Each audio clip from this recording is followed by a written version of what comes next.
foi considerado como um bom amigo, uma pessoa que quer ajudar os outros e também como um bom profissional. Isso segundo ele. Mas o que ele fez de verdade é de arrepiar. Charlie Cullen é o nosso caso de hoje e eu te convido a acompanhar comigo.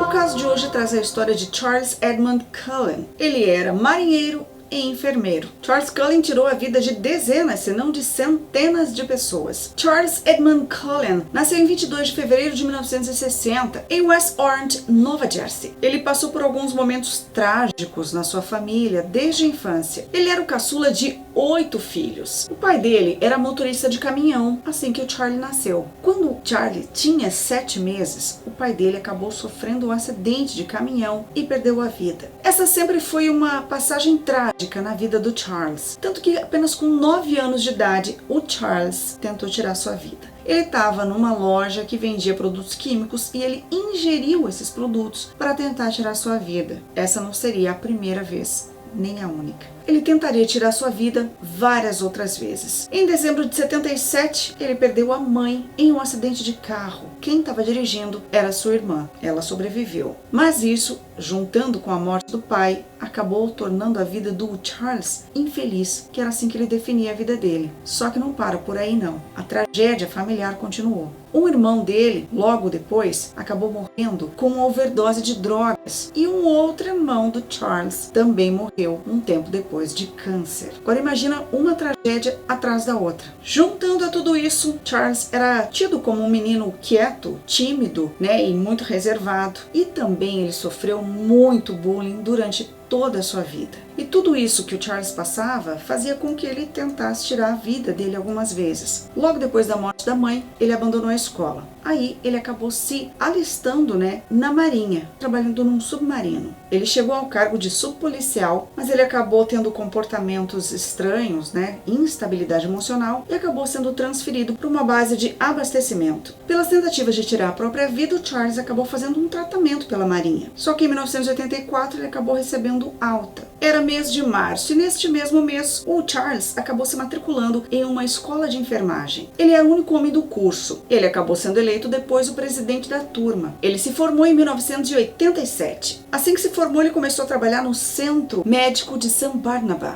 em 1988, que foi quando a sua história de crimes começou. Foi lá que Charles fez a sua primeira vítima, o juiz John Yankel. Ele tinha sido internado por uma reação alérgica ao medicamento. Charles tirou a vida de outros pacientes, inclusive um paciente com AIDS, que acabou morrendo depois de receber uma overdose de insulina. Só que o Charles ia sair do hospital só 4 anos depois, isso lá em 1992, quando o departamento jurídico do hospital começou a investigar uma contaminação em bolsas de soro. A investigação concluiu que Charles seria o possível responsável por tirar a vida de dezenas de pessoas, dezenas de pacientes do hospital. E o que o hospital fez? Nada. Simplesmente mandou ele embora. Dali, Charles foi para outro hospital, apenas um mês depois. Ele foi para o Hospital Warren e lá ele tirou a vida de 3 idosas. Ele aplicou nelas digoxina, que é um medicamento para o coração. O mais curioso é que, a gente pode falar assim, é que uma dessas senhoras, ela chegou a dizer para o médico, para os familiares dela também, que ela viu um enfermeiro sorrateiro injetando medicamento nela. Só que, infelizmente, ninguém acreditou nela, porque os enfermeiros estão ali para ministrar medicamentos. Então, eles acharam que ela estava vendo coisa ali onde não existia. E, infelizmente, existia. Charles Cullen queria dar um rumo na sua vida. E aí, então, ele acabou se casando. Ela se chamava Adrienne Taub. Ele teve 2 filhas, só que o comportamento do Charles acabou também culminando no fim do casamento dele. E além do comportamento dele estranho, ele também abusava de drogas e álcool. E também maltratava os animais da família. Quem confirmou foi o sogro dele, o pai da Adrienne. E também ele apresentava episódios mentais extremos. E ele acabou passando por um divórcio litigioso. Então ficou acordado que eles iam dividir a custódia das filhas. Nesse mesmo ano, Charles disse que queria deixar a enfermagem. Mas, com o divórcio, o juiz disse que ele teria que pagar uma pensão para as filhas que ficaram morando com a mãe. Só que aí ele não conseguiu deixar a enfermagem, porque era dali que vinha o sustento dele. E aí ele se obrigou a continuar trabalhando como enfermeiro, para ele poder pagar a pensão das filhas. Nesse mesmo ano, logo depois do divórcio, Charles começou a sair com uma colega de trabalho. Ele chegou a levá-la para jantar e tudo, mas com o comportamento estranho dele, ela então acabou decidindo que não queria mais nada com ele. Ele não aceitou muito bem isso e ele chegou então a invadir o apartamento dela, que estava lá dormindo com o filho. Eles não acordaram, felizmente, né? Senão iam tomar um susto com ele lá dentro. Ele acabou saindo e eles não acordaram. Só que de tanta perseguição, né, antes e depois desse episódio aí da invasão na casa dela, e denunciou o Charles por invasão. O Charles se declarou culpado de invasão e recebeu liberdade condicional de 1 ano. Dias depois ele tentou tirar a própria vida, com mais um tempo fora do trabalho, fazendo tratamento. Ele foi diagnosticado com depressão, passando ali por 2 instituições psiquiátricas. Até o final daquele ano, tentou tirar a sua vida outras 2 vezes. Logo depois ele acabou deixando o Hospital Warren. Gente, claramente ele tinha sérios, graves problemas de ordem mental. Ele não deveria ter saído, né, desses hospitais. Que profissionais eram esses que não viram que o problema dele era muito sério, era de internamento de muito tempo, para um tratamento bem profundo. Além dos comportamentos inapropriados, ele tentou tirar a própria vida várias vezes por causa de todos os traumas que ele sofreu, todas as tragédias que ele passou na vida. É claro que ele não estava bem. Isso sem contar que eles não sabiam o que ele estava fazendo, né, que era tirar a vida de outras pessoas. Só que ele não parou. Dali ele foi para o hospital de Hunterdon, em Flemington, onde ele ficou por 3 anos. Só que nesse hospital, durante os 2 primeiros anos, ele não atacou ninguém. Só que aí depois, ele acabou admitindo que ele tirou a vida de 5 pacientes entre janeiro e setembro de 96, aplicando doses excessivas de digoxina. Dali ele foi para o hospital Morristown, em Morristown, onde ele não ficou muito tempo. Ele acabou sendo demitido por mau desempenho. Em 1977, Charles chegou a ficar 6 meses sem trabalho. Ele acabou não pagando a pensão alimentícia das filhas, entrou em depressão e pediu ajuda no Hospital Warren, onde ele já tinha trabalhado. Eles internaram ele em uma clínica psiquiátrica, mas logo depois ele acabou saindo. Saindo do hospital, ele ficou mais um tempo ali sem trabalho, até que em 1998 ele conseguiu trabalhar na Pensilvânia. Foi no Centro de Reabilitação Liberty. Ele foi trabalhar na ala de pacientes dependentes de respiradores. Só que dessa vez ele foi visto entrando num quarto de um paciente com uma seringa na mão. Esse paciente, ele chegou a ter o braço quebrado, mas ele conseguiu se livrar de receber essa dose, né, essa injeção que o Cullen queria aplicar nele. Ele foi acusado de drogar pacientes. Nesse hospital, o Cullen tirou a vida de um paciente, só que infelizmente, injustamente, ela foi atribuída a uma enfermeira. Charles acabou saindo dali, né, e ele foi para um outro hospital, o Hospital Easton, também na Pensilvânia. Lá ele ficou somente 4 meses, entre 98 e 99. Em 30 de dezembro, ele tirou a vida de mais um paciente com overdose de digoxina. O hospital chegou a suspeitar dessa morte e acabou fazendo um inquérito. Eles descobriram, né, altas doses de digoxina, porém eles não conseguiram acusar o Cullen, provar que tinha sido ele, mas suspeitavam dele. E claro, ele deixou mais um hospital. Até que ele chegou ao Somerset, em Somerville. Lá ele tirou a vida de 13 pessoas em 13 meses. Lá também o hospital acabou abrindo uma investigação interna para descobrir por que tanta morte, sendo que algumas pessoas estavam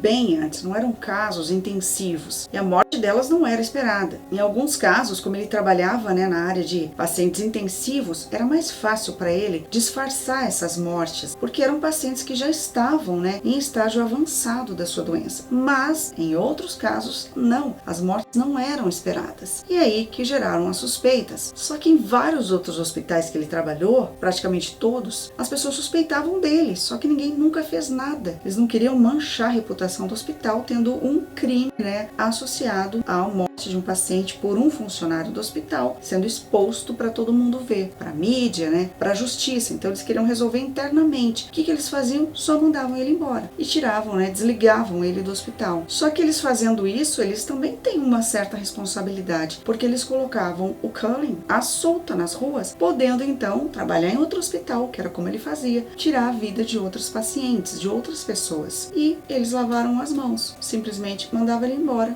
e deixava ele ir. Então lá estava ele em mais um hospital, só que esse seria o último. E depois de tantas mortes suspeitas, o hospital fez um inquérito ali, né, junto com o seu jurídico, para investigar o porquê de tantas mortes. Nessa investigação interna, eles já tinham descoberto essa overdose, já tinham descoberto algumas coisas, mas eles precisavam saber quem tinha feito aquilo. E eles acabaram então chamando a polícia, pedindo ajuda da polícia para ajudar na investigação. Só que eles iam investigar, né, os policiais, os funcionários. Só que a direção do hospital disse que eles só iam ser entrevistados se a diretora estivesse junto na hora da entrevista. E os policiais, claro que não queriam, porque eles sabiam que um funcionário não ia falar tudo que ele poderia falar para ajudar na investigação com a diretora ali junto. E aí não teve jeito. A direção do hospital só aceitou essas conversas, né, da polícia com os funcionários se a diretora estivesse junto, e assim eles fizeram. Mas teve uma brecha em um pequeno momento, e aí que entra a enfermeira Amy Logren, que vai ser uma peça-chave nessa investigação. Tinha também alguns poréns que não podiam ser falados com os funcionários. Uma dessas coisas era a dosagem dos medicamentos, mas nesta saidinha que a diretora deu para atender outro funcionário, eles mostraram, né, para Amy os documentos ali com as dosagens dos medicamentos. Ela disse que um paciente poderia morrer com aquelas dosagens, e era disso que a polícia precisava. E eles perguntaram para Amy também, na suspeita já da polícia, sobre Charles Cullen, e ela disse que ele jamais seria capaz de fazer algo assim, porque ela era amiga dele. Ela e o Charles trabalhavam no turno da noite, e eles acabaram ficando amigos, de frequentar, né? Ele ia na casa dela sempre, brincava com as filhas dela, então eles tinham muita intimidade, muita amizade. Por incrível que pareça, o Charles chegou a ajudar realmente a Amy. Ela tinha um problema sério de coração, precisava de uma cirurgia, e o Charles ajudou ela a ficar bem até conseguir fazer a cirurgia. Então, para Amy, até então, o Charles era um ótimo amigo, era uma pessoa que ajudava muito ela, até então. A Amy chegou a falar com uma amiga que ela tinha em comum com o Charles, tinha trabalhado em outro hospital, e aí ela lembrou dessa amiga e foi falar com ela. Ela chamou essa amiga para tomar um café e elas conversaram, entre outras coisas, sobre o Charles. E essa amiga disse que o pessoal desconfiava dele ter tirado a vida de outras pessoas, e também ela falou sobre as bolsas de soro que estavam com furos de ele injetar droga, medicamento, coquetéis que poderiam levar à morte dos pacientes quando eles foram, né, colocados aí para os pacientes. E aí acenderam todas as luzes para Amy. Ela ficou apavorada porque ela era amiga dele e ela nunca imaginou que ele fosse capaz de fazer aquilo. Só que aí ela foi falar com a polícia. Ela contou sobre o que essa amiga tinha dito para ela do Charles. E a polícia precisava, né, prender o Charles. Só que apesar desse pavor todo, ela não podia demonstrar. Logo depois o Charles foi afastado. Claro que o hospital não queria manchar o nome, então mandaram ele embora. Inventaram também que ele não tinha preenchido um formulário direito. E é claro que ele não acreditou nisso, né? Enfim, a polícia queria prendê-lo. E aí eles fizeram a Amy marcar um encontro com ele também, para eles irem almoçar juntos, para ela tentar tirar essa confissão dele. E aí eles puseram uma escuta nela. E ela ficou esperando, ele chegou, eles conversaram um pouco, até que ela perguntou se o que estavam falando sobre ele era verdade. Nisso ele já estava fora do hospital. E aí ele disse que não queria entrar nesse assunto e foi embora. E aí eles não conseguiram o que queriam. Só que, claro, a polícia não ia desistir. Prenderam o Charles Cullen, só que aí eles precisavam da confissão dele. E aí que a Amy entra de novo na história e se torna a peça-chave para a condenação do Charles Cullen. Eles então chamam a Amy, o policial vai até a casa dela, desesperado porque ele disse que só tinha 48 horas para manter ele lá dentro. Depois eles iam ter que liberar, se não tivesse provas contra ele. Mas a Amy foi ajudar a polícia e foi conversar com o Charles. E é nesse momento que ele então conta tudo o que ele fez e dá nomes dos pacientes. Alguns nomes ele não lembrava, mas alguns nomes que ele lembrou foram suficientes para a polícia manter ele preso. E aí nessa confissão dele ali com a Amy e com um policial junto, ela chegou a perguntar para ele por que ele tinha feito tudo aquilo. Ele não disse, ele só perguntou: por que vocês não me pararam? Porque ele sabia